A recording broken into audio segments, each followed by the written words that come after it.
ದಿನ ನೀನು ನಮ್ಮೆಲ್ರಿಗೂ ಹೇಳಿದ್ದು ಸತ್ಯನಾ?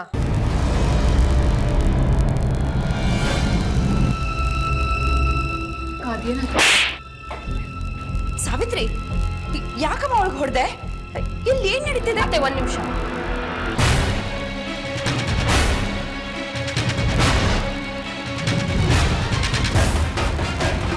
ಸರ್ವೇಶ್ವರ ಯಾರು?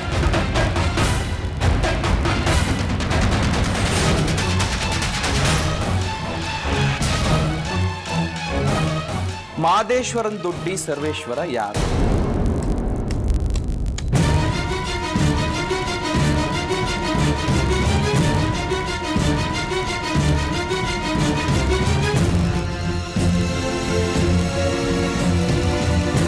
ಬೆಂಗಳೂರಲ್ಲಿ ಯಾರು ಪರಿಚಯ ಇಲ್ಲ ಅಂತ ನಮ್ಮನೇಲಿ ನೆಲೆ ಕಂಡು ಸುಳ್ಳು ತಾನೆ? ಇವತ್ತು ಬೆಳಗ್ಗೆ ನಿನ್ನ ಅಕೌಂಟಿಂದ ಆ ವ್ಯಕ್ತಿಗೆ 70,000 ಹೋಗಿದೆ. ಏನ್ ನಡೆಸ್ತಿದ್ಯಾ? ನೀನ್ ಯಾಕೆ ಆ ವ್ಯಕ್ತಿಗೆ 70,000 ರೂಪಾಯಿ ಕೊಟ್ಟೆ?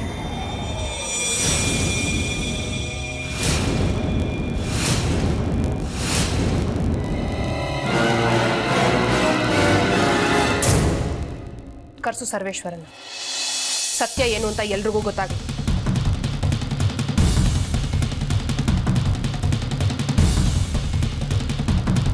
ನಾನ್ ಕೆಟ್ಟವನು ಅಂತ ಮನೆಯವರೆಲ್ಲ ನನ್ನನ್ನು ಚೀಪಾಗಿ ನೋಡೋ ಹಾಗೆ ಮಾಡಿ, ಮದುವೆನೂ ಆಗಿದೆ, ಮಗುನೂ ಇದೆ ಅಂತ. ಈಗ ಹೇಳು, ಎಲ್ಲರೂ ಕೇಳ್ತಾ ಇದಾರಲ್ವಾ? 2 ದಿನ 1 ವಾರ ಅಂತ ಅಂತಿದ್ದು ಅದು ಕಾಲ ತಳ್ಳೋದಿಕ್ಕೆ ಮಾಡ್ತಾ ಇದ್ದಿದ್ದು ನಾಟಕ ಅಂತ ಎಲ್ರಿಗೂ ಗೊತ್ತಾಗ್ಲಿ. ಸುಳ್ಳು ಅನ್ನೋದು ಜಾಸ್ತಿ ದಿನ ನಿಲ್ಲೋದಿಲ್ಲ, ಅದು ಗೊತ್ತಿರಬೇಕು ನಿಮ್ಗೆ. ಹೇಳಿ ಅದಕ್ಕೆ ಏನಾಗಿದೆ ಅಂತ ಎಲ್ರಿಗೂ ಗೊತ್ತಾಗ್ಲಿ. 1 ನಿಮಿಷ.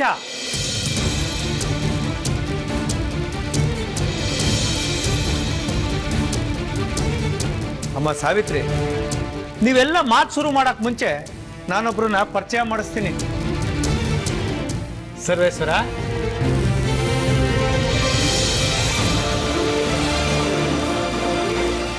ಸರ್ವೇಶ್ವರ ಅವರೇ, ಕಾಂಚನ ಅವರು ನಿಮ್ಗೆ ಯಾಕೆ ಫೋನ್ ಮಾಡಿದ್ರು, ನಿಮ್ಮ ಅಕೌಂಟ್ಗೆ ಯಾಕೆ 70,000 ರೂಪಾಯಿ ಹಾಕಿದ್ರು ಅಂತ ಹೊಸಿ ಹೇಳಿ. ಇನ್ಯಾಕೆ? ಒಂದ್ ಮಗು ವ್ಯವಸ್ಥೆ ಮಾಡೋದಿಕ್ ತಾನೆ? ಪ್ರತಾಪ್, ನೀವು ಸುಮ್ಕಿರ್ಬೇಕು. ನೀವು ಹೇಳಿ ಸರ್. ನಾನು ಸರ್ವೇಶ್ವರ ಅಂತ ಅಂಧ ಮಕ್ಕಳ ಅನಾಥಾಶ್ರಮ ನಡೆಸ್ತಾ ಇದ್ದೀನಿ. ನಾವು NRIಗಳಿಂದ ದಾನ ಪಡೆದು ನಮ್ಮ ಸಂಸ್ಥೆನ ನಡೆಸ್ತಾ ಇದ್ದೀವಿ. ಭಾರತಕ್ಕೆ ಬರುವಂಥ NRIಗಳ ಪಟ್ಟಿನ ಸರ್ಕಾರವೇ ನಮ್ಗೆ ಒದಗಿಸುತ್ತೆ.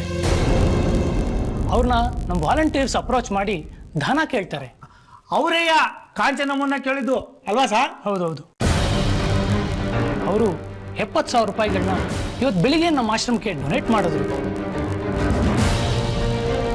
ಸುಳ್ಳು, ಎಲ್ಲ ಸುಳ್ಳು. ಇದೀವಳು ಆಡಿಸ್ತಿರೋ ನಾಟಕದ ಎಷ್ಟೇ ಸೀನೋ ಗೊತ್ತಿಲ್ಲ, ಅದ್ರಲ್ಲಿ ಈ ವ್ಯಕ್ತಿನೂ ಶಾಮಿಲಾಗಿ ಅಂಕಲು ಜೊತೆಗೆ ಸೇರ್ಕೊಂಡಿದ್ದೀರಾ. ಮಮ್ಮಿ ಪ್ಲೀಸ್, ಯಾರು ಇದನ್ನ ನಂಬೇಡಿ. ಪ್ರತಾಪ್,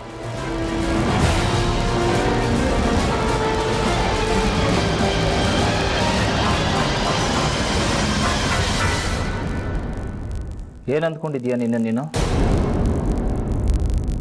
ಮನೆಯವರೆಲ್ಲರೂ ಆ ಹುಡುಗಿ ವಿರುದ್ಧ ಎತ್ಕಟ್ಟಿ ಅವಳನ್ನು ಅಪರಾಧಿ ಸ್ಥಾನದಲ್ಲಿ ನಿಲ್ಲಿಸಿ ಅವಮಾನ ಮಾಡ್ತೀಯಾ? ಪ್ರತಿ ಸಾರ್ತಿ ಎಲ್ಲರ ಮುಂದೆ ಅವಳನ್ನು ನಿಲ್ಲಿಸಿ ಟಾರ್ಗೆಟ್ ಮಾಡಿ ಅವಮಾನ ಮಾಡ್ತೀಯ. ಏನ್ ಸಿಗತ್ತೆ ಅದರಿಂದ ನಿನಗೆ? ನೀನು ಮಾಡಿದ್ದು ಮೋಸ, ಸುಳ್ಳು, ಕಪಟ ಅಂತ ನಮಗೆ ಗೊತ್ತಾಗುತ್ತೆ. ನಾವು ತಲೆ ತಗ್ಸೋ ಹಾಗಾಗುತ್ತೆ. ನಿನ್ನ ಬಗ್ಗೆ ನಮಗೆ ಹೇಸಿಗೆ ಆಗುತ್ತೆ. ಯಾಕೆ ಈ ತರ ಮಾಡ್ತಿದ್ಯಾ? ನಿನಗಿದೆಲ್ಲ ಅರ್ಥ ಆಗಲ್ವಾ?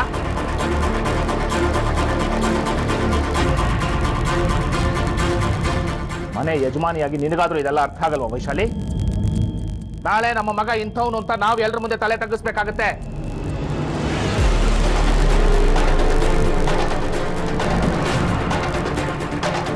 ನಿನ್ನಿಂದ ಈ ಮನೆ ಮರ್ಯಾದೆ ಅಂತೂ ಹೋಯ್ತು. ಅದನ್ನ ತಿದ್ದುಕೊಳ್ಳಕ್ಕೆ ಒಂದು ಅವಕಾಶ ಸಿಕ್ಕಿದೆ, ಅದನ್ನು ಹಾಳು ಮಾಡ್ಕೋತಾ ಇದೀಯಾ?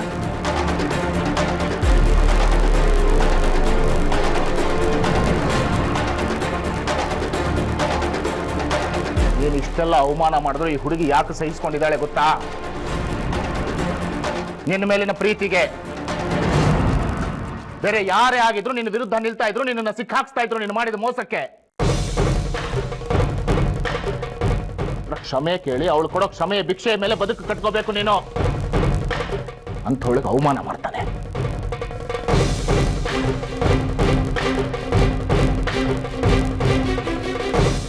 ನಿನಗೇನಾಗಿದೆ ಸಾವಿತ್ರಿ? ನೀನು ಆ ಪ್ರತಾಪ್ ಜೊತೆ ಕೈ ಜೋಡಿಸಿದೆಯಲ್ಲ, ಒಂದು ಹೆಣ್ಣಿನ ಮನಸ್ಸು, ಅವಳ ಮನಸ್ಥಿತಿ ನಿನಗಲ್ವಾ ಚೆನ್ನಾಗಿ ಅರ್ಥ ಆಗ್ಬೇಕಾಗಿದೆ. ಅವಳಲ್ಲಿ ಆ ದೀಪ್ತಿ ಗಂಡನ ಮನೆ ಬಿಟ್ಟು ಬಂದು ಇಲ್ಲಿ ಇಲ್ಲದ ಪಿತೂರಿ ನಡೆಸ್ತಾ ಇದ್ದಾಳೆ ಅಣ್ಣನ ಜೊತೆ ಸೇರ್ಕೊಂಡು.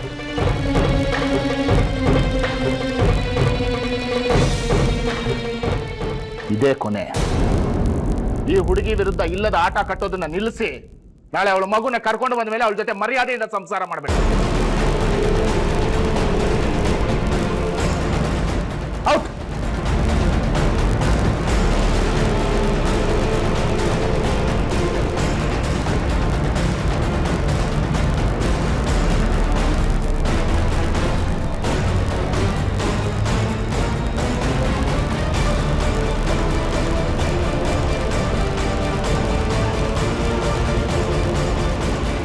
ರತು, ಯಾಕಿಷ್ಟು ಕೋಪ ತಾಪ?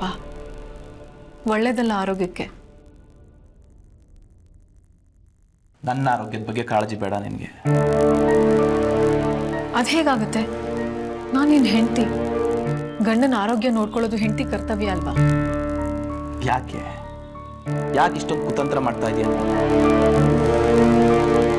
ನನ್ನ ಗಂಡನ ಪಡ್ಕೊಳ್ಳೋದಕ್ಕೆ, ನನ್ನ ಸಂಸಾರನ ನಿಲ್ಸೋದಕ್ಕೆ. ಸುಳ್ಳಿನ ತಳಹದಿ ಮೇಲೆ ನಿಂತಿರೋ ಸಂಸಾರಕ್ಕೆ ಭದ್ರತೆ ಇರಲ್ಲ. ಸಾಯೋವರೆಗೂ ಇದನ್ನ ಉಳಿಸ್ಕೊಳ್ಳೋದಕ್ಕೆ ಶಕ್ತಿ ಮೀರಿ ಪ್ರಯತ್ನ ಪಡ್ತೀನಿ. ಕಷ್ಟ. ನೀನೇ ನೋಡಿದ್ಯಲ್ಲ, ನನ್ನ ಕಷ್ಟಕ್ಕೆ, ಎಂಥ ಕಷ್ಟ ಕಾಲಕ್ಕೆ ನನಗೆ ಒಂದಲ್ಲ ಒಂದು ರೀತಿ ಪರಿಹಾರ ಸಿಗ್ತಾನೆ ಬಂದಿದೆ. ಆದರೆ ಸತ್ಯದ ಬೆಂಬಲ ನನ್ನ ಕಡೆ ಇದೆ. ಅದಕ್ಕೆ ದೀಪ್ತಿ ಹೆಲ್ಪ್ ತಗೊಳ್ತೀಯ? ಅವಳನ್ನ ನನ್ನ ಹಿಂದೆ ಜಾಸೂಸಿಗೆ ಬಿಡ್ತೀಯ? ಸಾವಿತ್ರಿ ಅಕ್ಕನ್ನ ಕರ್ಕೊಂಡು ಹೋಗ್ತೀಯ? ಏನಾಯ್ತು ಪ್ರತು? ಕೊಲ್ಲೋಕೆ ಒಬ್ರಿದ್ರೆ ಕಾಯೋಕೆ ಇನ್ನೊಬ್ರಿರ್ತಾರೆ. ಆ ಕಾಯೋರಿಗೂ ಗೊತ್ತಾಗುತ್ತೆ ಒಂದಲ್ಲ ಒಂದಿನ ನಿನ್ನ ಯೋಗ್ಯತೆ ಏನು ಅಂತ. ಸತ್ಯ ಯಾವತ್ತಿದ್ರು ನನ್ನ ಅಷ್ಟರಲ್ಲಿ ನಾನು ಅವ್ರ ಕೈಗೆ ಸಿಗದ ಹಾಗೆ ಮೇಲೆ ಕೇರಿರ್ತೀನಿ. ಬ್ಯಾಂಕ್ ಸ್ಟೇಟ್ಮೆಂಟ್ ಸಿಕ್ಕರೆ ಪ್ರೂವ್ ಮಾಡ್ಬೋದು ಅಂದ್ಕೊಂಡೆ. ಅದನ್ನು ತಗೊಳಕ್ಕೆ ನನ್ನ ಹೆಂಡತಿ ಐಸಿಯುನಲ್ಲಿದ್ದಾಳೆ ಅಂತ ನಾಟಕ ಮಾಡಿಸ್ದೆ, ಸುಳ್ಳು ಹೇಳಿಸ್ದೆ. ದೀಪ್ತಿನೇ ಡಾಕ್ಟ್ರು ಅನ್ನೋ ಥರ ಫೋನ್ ಮಾಡಿಸ್ದೆ. ಇದೆಲ್ಲ ಸತ್ಯನಾ? ನೀನು ಮಾಡಿದ್ದು ಸುಳ್ಳಿನ ಸಹಾಯದಿಂದಲೇ ಅಲ್ವೇ? ನೀನು ಹೇಳಿದ ಸುಳ್ಳು ಸುಳ್ಳಲ್ಲ, ನಾನು ಹೇಳಿದ ಸುಳ್ಳು ಸುಳ್ಳ? ನಾನು ಸುಳ್ಳು ಹೇಳಿದ್ದು ಒಂದು ಒಳ್ಳೆ ಉದ್ದೇಶದಿಂದ, ನಿನ್ನ ಮೋಸನ ಬಯಲಿಗೆಳೆಯೋದಕ್ಕೆ. ನಾನು ಸುಳ್ಳು ಹೇಳಿದ್ದು ನಿನ್ನ ಮೋಸನ ಮುಚ್ಚಾಕೋದಕ್ಕೆ.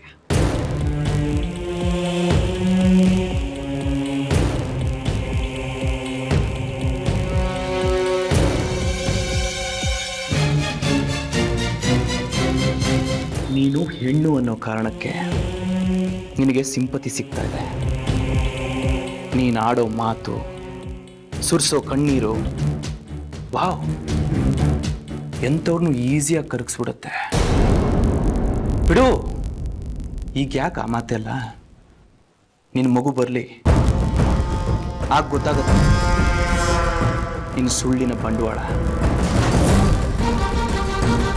ಆಗ ನೋಡೋಣ ನಿನ್ನ ಸುಳ್ಳಿಗೆ ಜಯ ಸಿಗುತ್ತೋ, ನನ್ನ ಸತ್ಯಕ್ಕೆ ಮಾನ್ಯತೆ ಸಿಗುತ್ತೋ ಅಂತ.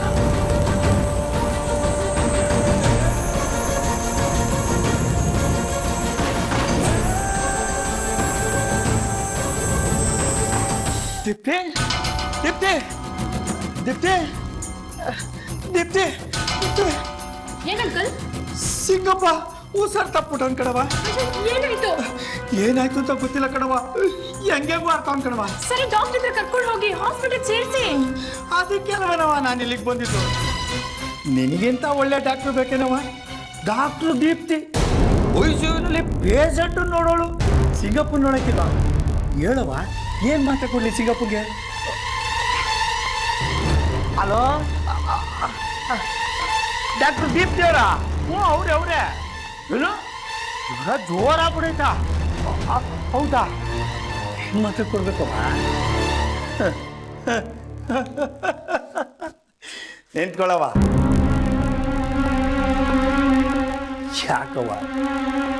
ಯಾಕವ್ವ ಈ ತಂತ್ರಗಳು? ಒಂದು ಹೆಣ್ಣಿಗೆ ಅನ್ಯಾಯ ಆಯ್ತಾ ಇದ್ರೆ ಇನ್ನೊಂದು ಹೆಣ್ಣು ಎಗಲ್ ಕೊಡ್ಬೇಕು. ಇರ್ಬೋದು ಪ್ರತಾಪ ನಿನ್ಗೆ ಹೊರಮುಟ್ಟೋನೆಯ, ಆದ್ರೆ ನೀನ್ ನ್ಯಾಯದ ಪರ ನಿಂತ್ಕೋಬೇಕಲ್ವೇನವ? ನಿಮ್ ತಂದೆಯವ್ರು ಏನ್ ಮಾತಾಡಿದ್ರಳು ಅದಲ್ವೇನವ ನ್ಯಾಯ? ನೋಡಿ, ನ್ಯಾಯ ಯಾವುದು ಅನ್ಯಾಯ ಯಾವುದು ಅಂತ ನೀವು ನನಗೆ ಹೇಳ್ಬೇಕಾಗಿಲ್ಲ. ನೀವು ಕರ್ಕೊಂಡ್ ಬಂದಿದ್ ವ್ಯಕ್ತಿ ಬಾಡಿಗೆನೇ ಇರ್ಬೋದು, ಯಾರಿಗ್ ಗೊತ್ತು? ಹೌದು, ಆ ಹೆಣ್ಮಗು ಯಾರು ಇಲ್ಲ ಅನಾಥ ಅಂತ ನೀವೇನ್ ತಿಳ್ಕೋಬೇಕಾಗಿಲ್ಲ. ಆ ಹೆಣ್ಮಗಿನ ಕಾಯಕ್ಕೆ ನಾನಿದ್ದೀನಿ. ನನ್ನ ಮಗಳ ತರ ಹೆಣ್ಮಗು. ನೀವೇನೇ ಆಟ ಆಡಿದ್ರು ನಾನು ಅದಕ್ಕೆ ಪ್ರತಿ ಆಟ ಕಟ್ಟವನೇ. ನೋಡವ, ನಿನಗೂ ಸಂಸಾರ ಅಂತ ಐತೆ, ಅದನ್ನ ಸಂದಾಗಿ ನೋಡ್ಕೊ. ವಯಸ್ಸಾಗಿರೋ ಅತ್ತೆ ಮಾವನ್ ಸೇವೆ ಮಾಡು. ಶಾನೆ ದಿನ ಗಂಡಿನಿಂದ ದೂರ ಇರೋದು ಒಳ್ಳೇದಲ್ಲ ಕಣವ. ನಾನಾ ವಿಷಯಗಳಿಗೆ, ನಾನಾ ದಾರಿಗಳಿಗೆ ನೀನೇ ಅವಕಾಶ ಮಾಡಿಕೊಟ್ಟಂಗಾಯ್ತಿದೆ. ಬೇಡ ಕಣವ, ಇವೆಲ್ಲ ಬೇಡ.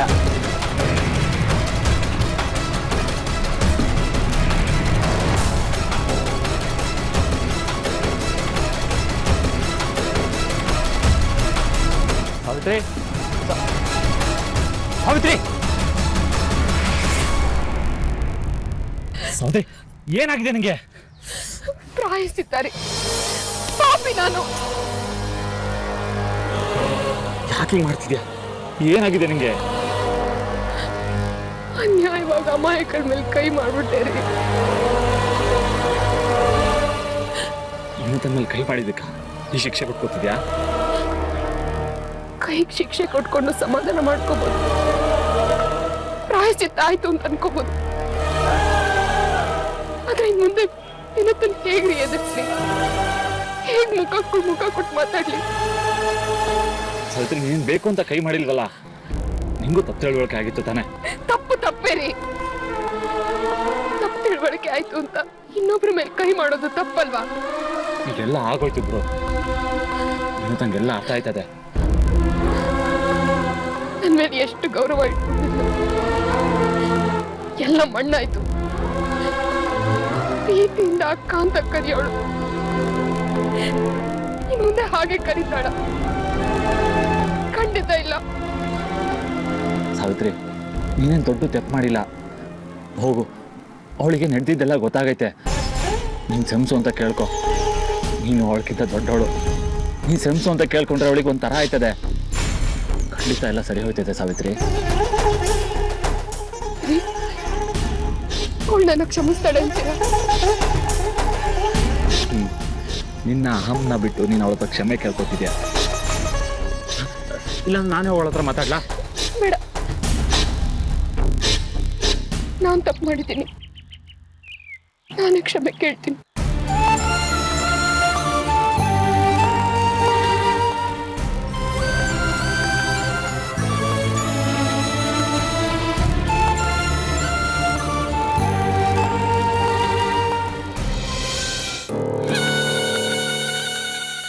ಸ್ವಲ್ಪ ಏನಾದ್ರೂ ಬುದ್ಧಿ ಇದೆಯಾ?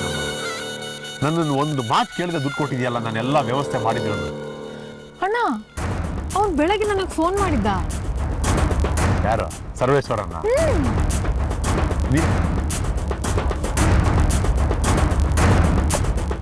ನಿನ್ನ ನಂಬರ್ ಹ್ಯಾಕ್ ಸಿಕ್ತ ಅವನಿಗೆ?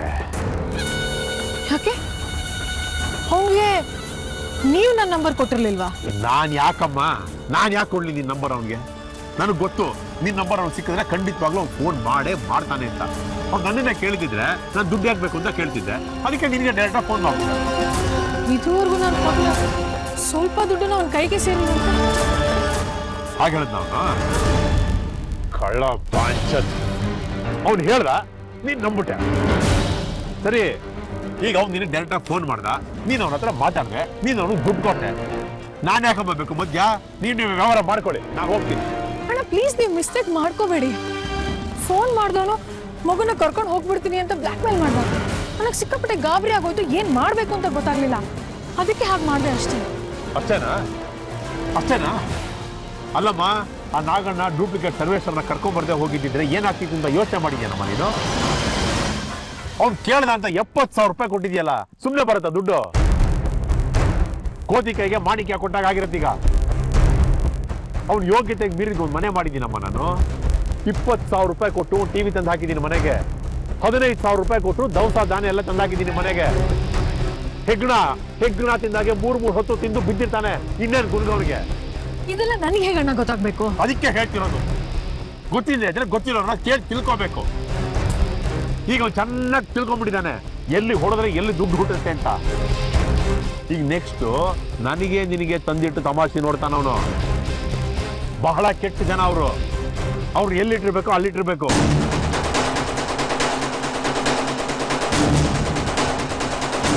ಆಯ್ತು ಬಿಡು, ನಾನು ಅವ್ನು ಹ್ಯಾಂಡಲ್ ಮಾಡ್ತೀನಿ. ಬೇರೆ ಯಾರಾದ್ರೂ ನೋಡೋದಕ್ಕೆ ಮುಂಚೆ ನೀವು ಹೊರಟ್ಬಿಡಿ ಇಲ್ಲಿಂದ. ಅಷ್ಟು ಮಾಡಿ ಅಣ್ಣ, ಥ್ಯಾಂಕ್ ಯು ವೆರಿ ಮಚ್. ಹೋಗು.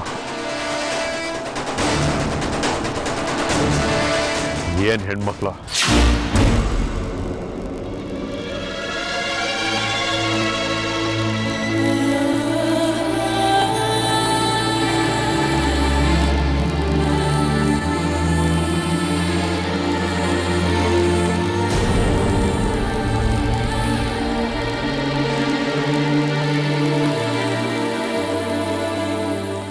ಕ್ಷಮಿಸು ಅಂತ ಕೇಳೋ ಯೋಗ್ಯತೆನೂ ಕಳ್ಕೊಂಡ್ಬಿಟ್ಟೆ. ತಪ್ಪು ಮಾಡ್ಬಿಟ್ಟೆ. ಇದೊಂದ್ಸರಿ ನನ್ನ ಕ್ಷಮಿಸ್ತೀಯ? ನೀವ್ಯಾಕೆ ಕ್ಷಮೆ ಕೇಳ್ತೀರಾ? ನಾನು ಈ ಮನೆಗೆ ಬೇಡವಾದವಳು. ಬೈಬೇಕು ಅಂದ್ರೆ ಬೈತೀರಾ, ಹೊಡಿಬೇಕು ಅಂದ್ರೆ ಹೊಡಿತೀರಾ, ಮಧ್ಯರಾತ್ರಿ ಮನೆಯಿಂದ ಹೊರಗೆ ಹಾಕ್ಬೇಕು ಅಂದ್ರೆ ಹಾಕ್ತೀರಾ. ಹಾಗನ್ಬೇಡ ವಿನುತಾ.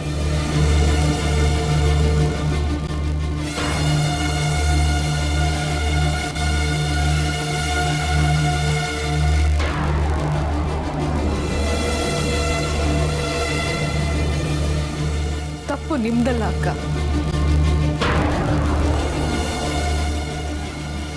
ನನ್ನ ಗಂಡನೇ ನನ್ನ ಸ್ವೀಕರಿಸಿಲ್ಲ ಅಂಥದ್ರಲ್ಲಿ ಮನೆಯವ್ರನ್ನ ದೂರಿದ್ರೆ ಏನ್ ಪ್ರಯೋಜನ ಹೇಳಿ? ಬೇಲಿನೇ ಎದ್ದು ಹೊಲ ಮೇಯ್ದಿದೆ. ನನ್ನ ಗಂಡನೇ ನನ್ನ ಅನುಮಾನಿಸ್ತಿದ್ದಾನೆ. ಇನ್ನು ನೀವು ಅನುಮಾನಿಸಿದ್ರೆ, ಅವಮಾನಿಸಿದ್ರೆ ಆಶ್ಚರ್ಯ ಏನಲ್ಲ.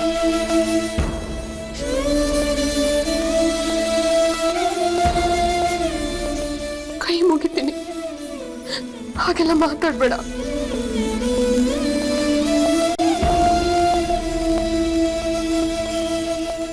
ನನ್ನ ಹೆತ್ತ ಅಮ್ಮ ಇದುವರೆಗೂ ಒಂದೇ ಸಲನೂ ನನ್ನ ಮೇಲೆ ಕೈ ಮಾಡಿಲ್ಲ. ಒಬ್ಳು ಮಗಳು ಅಂತ ತುಂಬಾ ಪ್ರೀತಿಯಿಂದ ಬೆಳೆಸಿದ್ರು. ಆದ್ರೆ ಇಲ್ಲಿ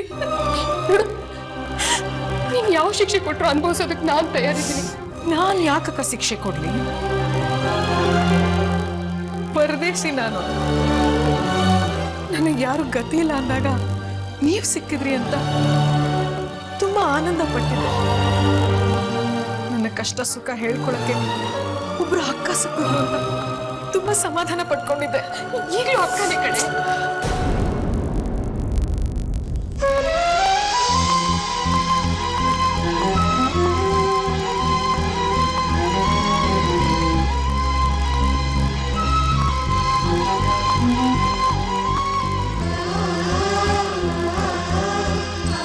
ಯಾವತ್ತು ಯಾರ ವಿಷಯದಲ್ಲೂ ಚಾಡಿ ಕೇಳದೆ ಇರೋ ನಾನು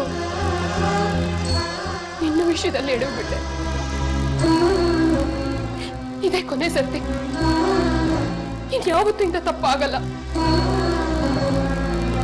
ಈ ಮುಂದೆ ಎಂತ ಪರಿಸ್ಥಿತಿ ಬಂದ್ರು ನಾನ್ ನಿನ್ನನ್ನು ಕಾಪಾಡ್ತೀನಿ. ನಾನ್ ನಿನ್ ಪರ ನಿಲ್ತೀನಿ. ನಿನ್ನ ರಕ್ಷಣೆ ನಂದು.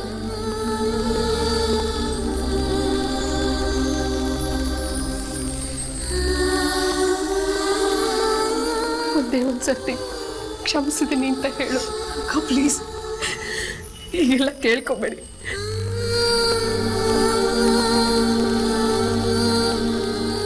ಥ್ಯಾಂಕ್ ಯು ವೆರಿ ಮಚ್ ಅಕ್ಕ. ನಿಮ್ಮಿಂದನೇ, ನಿಮ್ಮ ಭರವಸೆ ಮೇಲೇನೆ ನನ್ನ ಆಸೆ ಹೋಪ್ಸ್ನೆಲ್ಲ ಜೀವಂತವಾಗಿ ಇಟ್ಕೊಂಡಿದ್ದೆ. ನೀವು ನನ್ನ ಜೊತೆಗಿದ್ರೆ ಇಡೀ ಜಗತ್ತನ್ನೇ ಮರಿತೀನಿ, ಎದುರಿಸ್ತೀನಿ. ನೀವು ನನ್ನ ಜೊತೆಗಿದ್ರೆ ನನ್ನ ದುಃಖ ಎಲ್ಲ ಮರ್ತೋಗುತ್ತಕ್ಕ. ಇರ್ತೀನಮ್ಮ, ಯಾವಾಗಲೂ ನನ್ನ ಜೊತೆಗೆ ಇರ್ತೀನಿ. ನೋಡು, ಈ ಮಗುನ ಕೊರ್ಸು. ಮಗು ಬಂದ್ರೆ ಎಲ್ಲರ ಮನಸ್ಸಿನಲ್ಲಿರೋ ಸಮಸ್ಯೆನೂ ಪರಿಹಾರ ಆಗುತ್ತೆ. ಮಗುನ ಕರ್ಸು.